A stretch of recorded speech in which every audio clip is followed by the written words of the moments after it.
लद्दाख में चीन के साथ जारी तनातनी पर भारत ने साफ कह दिया है कि हालात तभी सुधरेंगे जब चीन वापस 5 मई वाली स्थिति पर लौटेगा। दोनों पक्षों में बातचीत जारी रखने और शांति की कोशिशों पर सहमति भी बनी है, लेकिन भारत अपनी अखंडता के लिए हर तैयारी करने पर भरोसा कर रहा है। इसी सिलसिले में आज आर्मी चीफ लद्दाख के दौरे पर पहुंचे। ये रिपोर्ट देखिए। एक हफ्ते के अंदर दो सेना प्रमुखों के कदम लद्दाख की धरती पर पड़ गए। पहले air chief marshal RKS Bhadauria और आज सेना प्रमुख जनरल MM नरवणे लद्दाख में सरहद के हालात और अपनी तैयारियों का जायजा लेने पहुंच गए। मतलब साफ है कि चीन से बातचीत अपनी जगह, लेकिन भारत कोई खुशफहमी पालकर नहीं बैठेगा। वैसे भी भारत चीन से सीधे और साफ शब्दों में कह चुका है कि उसे पीछे हटना ही होगा। सुलह का कोई और रास्ता नहीं है। कल गलवान घाटी के मोल्डो में दोनों तरफ के कोर कमांडरों की 11 घंटे तक जो बैठक चली, उसका लब्बो-लुबाब यही है। उस बैठक में हुई कुछ और भी बातें निकलकर सामने आएंगी, जो शांति के लिए भारत ने चीन को साफ साफ समझा दी है। मसलन LAC पर हिंसा का जवाब हिंसा से दिया जाएगा। चीन को 5 मई वाली स्थिति में लौटना होगा। 5 मई से पहले वाली स्थिति में फिंगर 8 को खाली करना भी शामिल है। भारत अपनी तरफ सड़क निर्माण कार्य जारी रखेगा। शांति कायम करना दो तरफा जिम्मेदारी है। लद्दाख में सभी जगहों पर टकराव खत्म करने का रास्ता दोनों देशों को मिलकर निकालना होगा।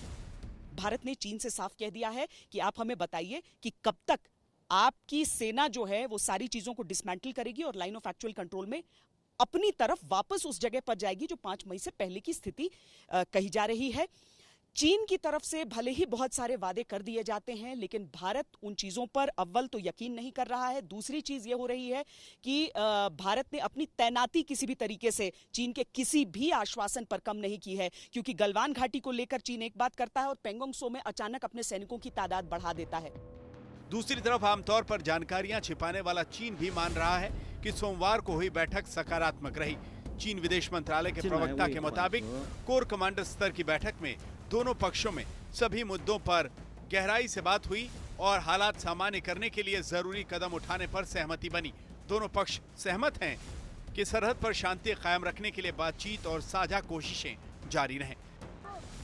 हालांकि गलवान घाटी में हुई हिंसक झड़प में अपने सैनिकों के मारे जाने की बात पर अब तक खामोश रहा चीन अब इसे नकार रहा है।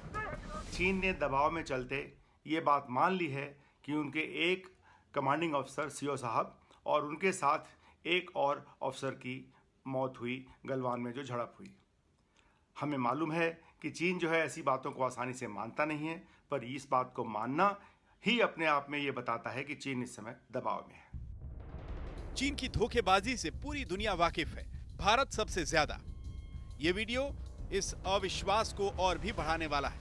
वीडियो 17 जून के आसपास का है, यानी गलवान घाटी में हुई झड़प के ठीक बाद का। तिब्बत के इलाके में बनाए गए इस वीडियो में चीनी फौजें और साजो सामान का काफिला LAC की ओर बढ़ता दिखाई दे रहा है। यानी बातचीत के साथ चीन अगर कुछ और भी तैयारी कर रहा है तो हैरत अंगेज नहीं होगा। एयरफोर्स और आर्मी चीफ के लद्दाख दौरे से यह बात साफ जरूर है कि अगर चीन ने कोई हिमाकत की तो नतीजा उसके लिए जरूर हैरत अंगेज होगा। लेह से श्वेता सिंह के साथ आज तक ब्यूरो। तो एयर चीफ के बाद आज आर्मी चीफ भी पहुंचे हुए हैं। 2 दिनों का उनका ये लद्दाख दौरा। इन सब के बीच बड़ी खबर आपको देते हैं। सेना की ओर से आर्मी चीफ के लद्दाख दौरे पर बयान जारी किया गया है। सेना की ओर से जानकारी दी गई है कि आज पूरे दिन का क्या कार्यक्रम रहा। जनरल नरवणे के लेह दौरे पर सेना की ओर से बाकायदा बयान जारी करके कहा गया है कि थल सेना प्रमुख ने घायल सैनिकों से मुलाकात की है, जिसकी तस्वीरें भी इस वक्त आप टीवी स्क्रीन पर देख रहे हैं, और साथ ही सैनिकों की हौसला अफजाई भी की है। श्वेता सिंह मेरी सहयोगी इस वक्त लद्दाख से और ज्यादा जानकारी के साथ जुड़ चुकी हैं। श्वेता, सेना की ओर से जो बयान जारी किया गया है उसमें और क्या क्या बड़ी बातें बताई गई हैं? बड़ी बातें वही है चित्रा, जो हम सुबह से जिसके बारे में हम जिक्र कर रहे थे कि वो किन किन से मुलाकात करने वाले हैं, कैसी समीक्षा करने वाले हैं। बहुत डिटेल्स में नहीं गए हैं, जाहिर है क्योंकि इस तरह की चीजें सार्वजनिक मंच पर नहीं आनी चाहिए, लेकिन उन्होंने बताया कि जो सेना अध्यक्ष हैं वो लेफ्टिनेंट जनरल YK जोशी, जो कि GOC नॉर्दर्न कमांड, और साथ में यहाँ पर जो लेफ्टिनेंट जनरल हरिंदर सिंह है, और उनके साथ ही पूरी समीक्षा की है, बातचीत की है, और उसके बाद अस्पताल जो है, आर्मी अस्पताल लेह में, वहां पर जाकर जो घायल सैनिक है हमारे, उनसे मुलाकात की है। जवान हो, अफसर हो, सबकी तारीफ उन्होंने की है, सबकी हौसला अफजाई की है और सबसे कहा है कि इसी तरीके से आप डटे रहिए, अपनी जगह पर खड़े रहिए। इसके साथ ही जो हम बता रहे थे कि जो लद्दाख के सांसद हैं, उनसे मुलाकात उनकी हुई है, जामयांग सेरिंग नामग्याल से। हॉल ऑफ फेम है यहाँ पर लेह में, वहां पर उनकी मुलाकात हुई है, क्योंकि जो सीमावर्ती इलाके के गांव वाले हैं उनकी अपनी बहुत सारी इश्यूज थी, जिनकी बातें लद्दाख सांसद करते भी रहे हैं अपनी तरफ से। और चूंकि वहां पर सैनिकों की ही तैनाती है, इसीलिए जो चरवाहे हैं जो आगे थोड़ा बढ़ना चाहते हैं, उस तरफ से चीनी लग जाते हैं, इधर से उन्हें सुरक्षा की दृष्टि से आगे नहीं जाने दिया जाता है। तो बहुत सारी चीजें, इस सारी परिस्थितियों को स्पष्ट करने के लिए, इस पर इसकी समीक्षा करने के लिए ये सारा उनका दौरा था। अभी ये भी है कि एक तो लेह भी वो पहुंचे हैं और ऐसा मुमकिन है कि वो लाइन ऑफ कंट्रोल का भी एक जायजा लें श्रीनगर जाकर, लेकिन अभी लद्दाख में वो, और ये सारी चीजें यहाँ पर वो चाहते हैं व्यवस्थित भी रहें, समीक्षा भी उसकी करें और सारे जवानों में ये संदेश जाए कि जो उनका प्रमुख है, जो उनका मुखिया है, जो उनका अगुवा है, वो यहाँ फ्रंट लाइन पर आकर उनसे मुलाकात कर रहा है। और ये बहुत जरूरी भी हो जाता है हौसला अफजाई करना, जिसकी तस्वीरें भी हमारे दर्शक देख रहे हैं। देखिए, बकायदा हॉस्पिटल में जाकर एक एक सैनिकों से मुलाकात की, उनका हालचाल पूछा, एक ऐसे वक्त में जब चीन के साथ झड़प में ये तमाम सैनिक जख्मी घायल हुए थे।